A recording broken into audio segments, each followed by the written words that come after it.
Bonjour à tous et bienvenue dans cette nouvelle capsule Cockpit.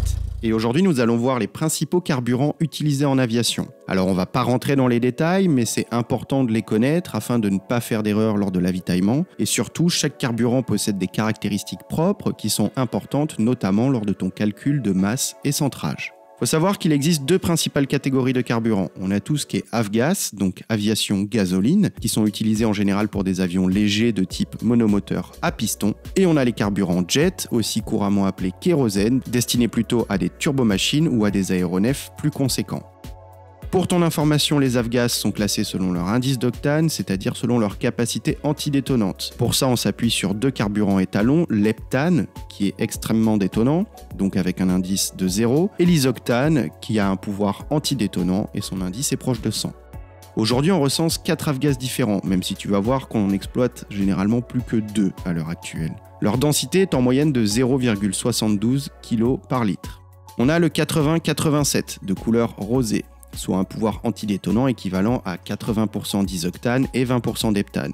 Le 80 signifie en fait l'indice d'octane avec un mélange air-essence pauvre, et le 87 indique avec un mélange plein riche. Pour rappel, ce réglage se réalise à l'aide de la manette de richesse carburant. Il faut savoir qu'aujourd'hui ce carburant est progressivement abandonné. On va retrouver le 100-130, il est basé sur le même principe, lui il est de couleur verte, et ça équivaut donc à un pouvoir antidétonant à 100% d'isoctane. Toujours la même chose, le 100 signifie l'indice d'octane avec un mélange pauvre, et le 130, l'indice d'octane avec un mélange plein riche. Ce carburant, il est encore présent dans pas mal de pays, mais il faut savoir qu'il tend à être remplacé par le 100LL.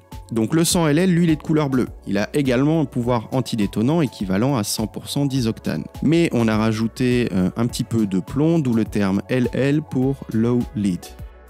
Enfin, aujourd'hui on tend à utiliser aussi ce qu'on appelle l'UL91, il n'est pas coloré, il est en général utilisé pour des moteurs de type ULM ou des avions légers. Sa densité est un peu plus importante puisqu'elle est de 0,75 kg par litre.